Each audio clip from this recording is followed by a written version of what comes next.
पाकिस्तान की जो आर्मी है उसने एक बहुत अग्रेसिव तरीके से लो कॉस्ट सब कन्वेंशनल एसिमेट्रिक वॉर के जो डॉक्ट्रिन है उसको मास्टर कर लिया है।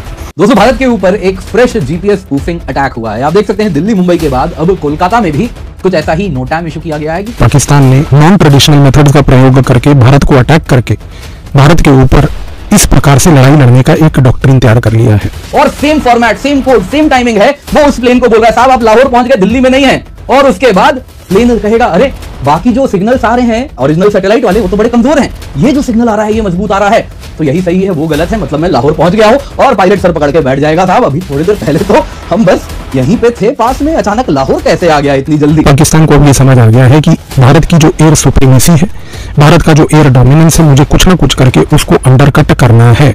हमारा हाई डेंसिटी एयर स्पेस है जहां पे इस प्रकार की एनोमली आप होते हुए देख रहे हैं। माफ कीजिएगा 13 से 17 नहीं, 6 नवंबर से लेकर 14 नवंबर के बीच तक में हमने देख लिया है। पाकिस्तान आज की डेट में इलेक्ट्रोमैग्नेटिक डिनायल करने की कोशिश कर रहा है। इलेक्ट्रोमैग्नेटिक डिनायल का मतलब है कि डेलिबरेटली कंफ्यूजिंग रेडियो सिग्नल्स का प्रयोग कर रहा है। कि देखिए भारत के खिलाफ इस वक्त एक इलेक्ट्रॉनिक वॉरफेयर अटैक हो रहा है जिसके अंतर्गत आप ये जीपीएस स्पूफिंग के हमले देख रहे हैं। ये चाइना और पाकिस्तान की एक बहुत बड़ी मिलीभगत है, क्योंकि यहाँ पर इन दोनों देशों ने मिलकर ये जो एक सिविलियन लेवल पर इस पर्टिकुलर ऑपरेशन को अंजाम देने की कोशिश करी, इस सिविलियन लेवल के ऑपरेशन को भारत की इंटेलिजेंस एजेंसीज ने हल्का नहीं लिया है। करीबन 50 नॉटिकल माइल तक कोलकाता एयरपोर्ट के आसपास ऐसा देखने मिला है कि यहाँ पे जो जीपीएस सिग्नल्स हैं उनमें कुछ छेड़छाड़ किया जा रहा है, जीपीएस स्पूफिंग यहां पर हो रहा है। अब दोस्तों इसके पीछे क्या कारण हो सकता है? देखिए यहां पे काफी ज्यादा अटकलें लगाई जा रही है क्योंकि कंटिन्यूअसली बैक टू बैक सबसे पहले दिल्ली 6 नवंबर को हुआ, फिर मुंबई के आसपास जाने वाले जो बेसिकली जो मार्ग था जहां से प्लेन उड़ते हैं उसमें 13 नवंबर को हुआ और आज कोलकाता में हुआ। यानी भारत के 3 सबसे इंपॉर्टेंट एयरपोर्ट्स, उन तीनों को टारगेट कर दिया गया है। अब यहां पे दोस्तों कुछ अटकलें ऐसी लगाई जा रही है कि ये भारत ही टेस्ट कर रहा है पाकिस्तानी ड्रोन्स के खिलाफ, क्या कुछ प्रिपरेशन चल रही है, उनको कैसे रोका जाए, तो उसके लिए क्या एयरपोर्ट्स तैयारी कर रहे हैं। तो यहाँ पे कुछ अटकलें वैसी हैं, या फिर दूसरी अटकलें यहाँ पे यही है कि देखिए भारत के खिलाफ इस वक्त एक इलेक्ट्रॉनिक वॉरफेयर अटैक हो रहा है जिसके अंतर्गत आप ये जीपीएस स्पूफिंग के हमले देख रहे हैं। अब दोस्तों क्या हो रहा है एक बार उसको समझने का प्रयास यहाँ पर हम करेंगे और साथ ही साथ क्या जीपीएस स्पूफिंग होता है। देखिए यहाँ पे ना दोस्तों कई लोग कह रहे हैं ना जैसा कोई बहुत बड़ी टेक्नोलॉजी है जीपीएस स्पूफिंग की, अगर पाकिस्तान कर रहा है तो न जाने वो है ना चांद से ये टेक्नोलॉजी लेकर के आ गया है। तो क्या ऐसा होता है? क्या जीपीएस स्पूफिंग सच में कोई ऐसी टेक्नोलॉजी है जो केवल अमेरिका और चाइना के ही पास है और पाकिस्तान के पास आ गई है? तो क्या सच्चाई है इसकी वो एक बार आपको बताऊंगा, क्योंकि ये बड़ा ही रूडिमेंट्री टेक्नोलॉजी है। टेक्नोलॉजी वाइज इसमें ऐसा कुछ बड़ी चीज इसमें नहीं है, आपको मैं ये बता देता हूं अभी। तो उसको एक बार हम उसकी क्या टेक्नोलॉजी है उसको बड़ी सिंपल सरल शब्दों में एक बार समझेंगे। जो भी है दोस्तों यहाँ पे आप देख सकते हैं भारत में काफी ज्यादा चिंता भी इसको देखने मिल रहा है। डीजीसीए ने सभी पायलट्स को, एयर ट्रैफिक कंट्रोलर्स को साफ साफ कहा था कि यदि आपको जीपीएस स्पूफिंग होता हुआ दिख रहा है तो 10 मिनट में हमें आपको रिपोर्ट करना है, with in 10 minutes.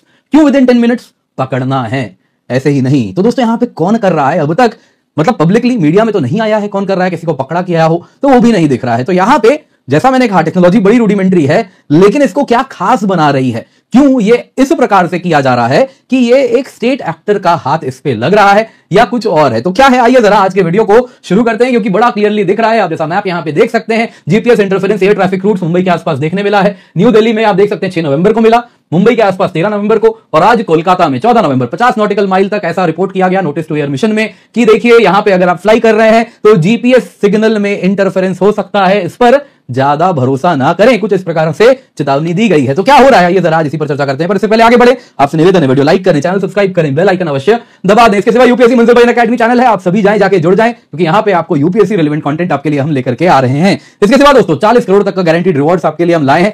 All India rank 1 के लिए गाड़ी है, इसके सिवा आईफोन से लेके मैकबुक से लेके स्मार्ट वॉचेस से लेके लैपटॉप से लेके बहुत सारी चीजें हैं। 23 नवंबर को सुबह 11 बजे या शाम को 5 बजे आप कभी भी जुड़ सकते हैं। डिस्क्रिप्शन बॉक्स में आपके लिए लिंक है, तो जल्दी से जाइए, उसके द्वारा जल्दी से जुड़ जाइए ताकि आप ना सिर्फ क्वालिटी टेस्ट दें बल्कि और भी बहुत कुछ लेकर के जा सके। तो क्या हुआ है अब तक? देखिए दोस्तों सबसे पहले तो दिल्ली में कुछ इस प्रकार का जीपीएस इंटरफेरेंस रिपोर्ट किया गया था 60 नॉटिकल माइल दिल्ली एयरपोर्ट के आसपास 6 नवंबर को, और बड़े स्केल में यह हमें देखने मिला था। अब दोस्तों उसके बाद मुंबई में कल कुछ इस प्रकार से देखने मिला जिसमें हमने देखा कि जीपीएस इंटरफेरेंस रिपोर्ट किया गया उन एयर ट्रैफिक रूट्स में जहां पे मुंबई के आसपास जो इस प्रकार से इस्तेमाल किया जा रहा है। स्पेशल थैंक्स टू डेमियन सिमन जिन्होंने ये मैप यहां पे शेयर किया। अब दोस्तों यहां पे वापस एक नो टाइम इशू किया गया कुछ यहां पे, जिसके अंतर्गत कहा जा रहा है भाई ये जो कोलकाता एयरपोर्ट है इसमें भी 50 नॉटिकल माइल के इस रेडियस तक कुछ इस प्रकार से आप अगर देखें तो वहां भी ऐसे ही जीपीएस डिनायल हो रहा है। तो अब दोस्तों अगर आप देखें तो ये जो नो टाइम है ये कुछ इस प्रकार से जो इशू किया गया था तो वो 13 से 17 नवंबर के बीच में इशू किया गया है, जो आप इन टोटल देख सकते हैं, जो कि कह रहा है कि देखिए सैटेलाइट बेस्ड नेविगेशन में कुछ डिसरप्शन हो रहा है। इसके साथ दोस्तों ये तीसरा हमारा हाई डेंसिटी एयर स्पेस है जहां पे इस प्रकार की अनोमली आप होते हुए देख रहे हैं। माफ कीजिएगा, 13 से 17 नहीं, 6 नवंबर से लेकर 14 नवंबर के बीच तक में हमने देख लिया है। यानी बड़ा ही प्रोलॉन्ग ड्यूरेशन है, इक्का दुक्का नहीं, कब से चलता आ रहा है और टारगेट भी कर रहा है। देखिए कोई दूर दराज का इलाका ऐसा नहीं जहां पे प्लेन्स कम ऑपरेट कर रहे हो, क्लियरली उन एयरपोर्ट्स को टारगेट किया जा रहा है जहां पे बहुत ज्यादा प्लेन्स आपको देखने मिल रहे हैं। अगेन आप में से कई लोग कहेंगे बैंगलोर क्यों नहीं, हैदराबाद क्यों नहीं, चेन्नई क्यों नहीं? तो दोस्तों यहां पे कुछ ज्योग्राफी का भी रोल होता है, जो कि हमें अब तो पता नहीं क्या हो जाएगा। तो दोस्तों यही होता है। स्पूफिंग क्या है दोस्तों?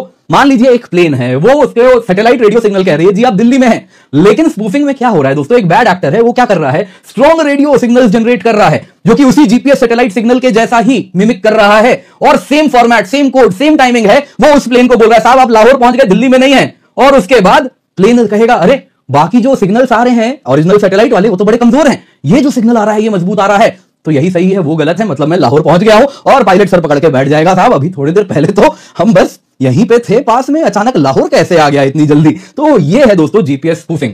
आप देख सकते हैं कुछ इस प्रकार से दोस्तों यहां पे एक स्पूफर लगा है, यहां पे जीएनएसएस सिग्नल है, ये गाड़ी का रियल पोजीशन, ये सिग्नल्स जो आ रहे हैं जीएनएसएस जीपीएस यानी वो इसको कह रहे हैं कि तुम यहां पर हो, लेकिन यहां पे जो स्पूफर है वो क्या कह रहा है? ना ना ना तुम यहां पहुंच गए हो, और ये गाड़ी में जो डिवाइस है वो कहेगा अच्छा जी मैं तो यहीं पर पहुंच चुका हूं। दरअसल दोस्तों जैसे मैंने कहा यहां पे मल्टीपल सैटेलाइट से ट्रैक किया जाता है, स्पूफर भी 10 से 20 सैटेलाइट का सिग्नल एक साथ उसको दे देता है और बड़े हाई पावर के साथ। तो लगता है यही सही है, वो सब गलत है।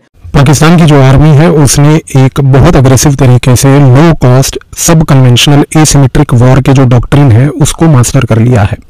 अब ये वर्ड सुन के आपको शायद लगेगा कि ये कितना भारी भरकम वर्ड है कि लो कॉस्ट सब कन्वेंशनल एसिमेट्रिक वॉर, लेकिन इस वर्ड का बेसिक सिंपल लैंग्वेज में, क्योंकि इसको इंटेलिजेंस एजेंसीज प्रयोग करती हैं, इसका मतलब बेसिकली होता है कि पाकिस्तान ने नॉन ट्रेडिशनल मेथड्स का प्रयोग करके भारत को अटैक करके भारत के ऊपर इस प्रकार से लड़ाई लड़ने का एक डॉक्ट्रिन तैयार कर लिया है।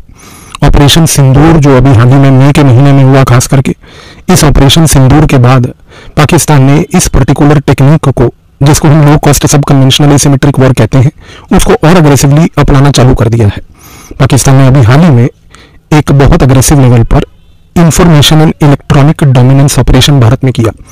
Information and electronic dominance operation का मतलब होता है कि आप इस प्रकार के एक ऑपरेशन को अंजाम दो जहां पर आप सिर्फ इंफॉर्मेशन लेवल पर नहीं बल्कि इलेक्ट्रोमैग्नेटिक लेवल यानी कि रडार सिग्नल के लेवल पर और रडार स्पेस के लेवल पर भी आप विजेता प्राप्त करने की एक कोशिश करो। तब से पाकिस्तान को अब ये समझ आ गया है कि भारत की जो एयर सुप्रीमेसी है, भारत का जो एयर डोमिनेंस है, मुझे कुछ ना कुछ करके उसको अंडरकट करना है। अब उसको अंडरकट करने के लिए पाकिस्तान ने एक जीपीएस स्पूफिंग करके एक साइबर अटैक करने की कोशिश की है। जीपीएस स्पूफिंग में क्या होता है कि आप रेडियो सिग्नल्स का प्रयोग करते हो। इन रेडियो सिग्नल्स को आप इलेक्ट्रोमैग्नेटिक डिनायल ऑपरेशंस के तहत प्रयोग करते हो।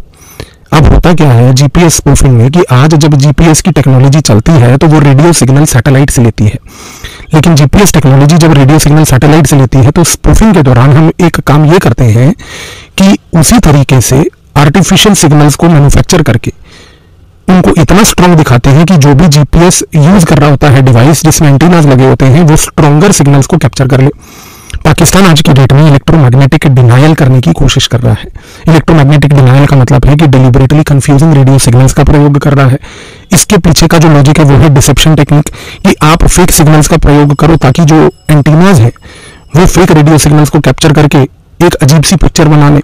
दिल्ली एयरपोर्ट पर जो अभी एक हादसा हुआ, ये चाइना और पाकिस्तान की एक बहुत बड़ी मिलीभगत है, क्योंकि यहाँ पर इन दोनों देशों ने मिलकर ये जो एक सिविलियन लेवल पर इस पर्टिकुलर ऑपरेशन को अंजाम देने की कोशिश करी, इस सिविलियन लेवल के ऑपरेशन को भारत की इंटेलिजेंस एजेंसीज ने हल्का नहीं लिया है, क्योंकि ये एक सिविलियन मार्कर यानी कि जो सिविलियन लेवल पर इन्होंने इस चीज को करने का अंजाम दिया, ये एक सिविलियन मार्कर आने वाले समय में एक मिलिट्री और इंटेलिजेंस लेवल पर इसकी एप्लीकेशन दिखती हुई भारत की इंटेलिजेंस एजेंसीज को दिख रही है।